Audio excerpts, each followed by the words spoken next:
అర్జునుడు తను ఉండగా వెనక ఇన్ని దెబ్బలు తింటే తట్టుకోలేక పగ్గాలు విసిరి బారేసి ఒక్క దూకు దూకాడు కిందకి. ఆ దూకేటప్పటికి ఆయన కడుపులలో ఉన్న జగములు ఊగిపోయి ఆయన కుండలములు ఇలా ఊగితే ఆకాశం అంతా కాంతి కప్పుకుంది. గబగబా చక్రం చేత్తో పట్టేసుకున్నాడు. పట్టనన్నవాడు పరిగెత్తుకుంటూ వెళ్ళిపోతున్నాడు భీష్ముడు రథం దగ్గరికి.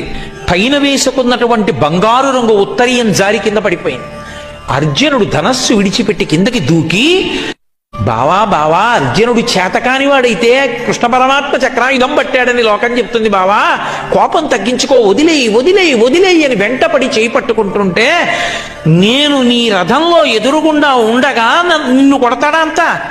ఇవాళ కరికి లంఘించు సింహంబు కరణిమెరసి, ఏనుగు కుంభస్థలం మీదకి దూకి సింహం ఎలా తన పంజాతో కొట్టి ముత్యాలు చిందరవందర చేస్తుందో అలా నా చక్రధారలతో భీష్ముడి కుత్తుక కత్తిరిస్తా.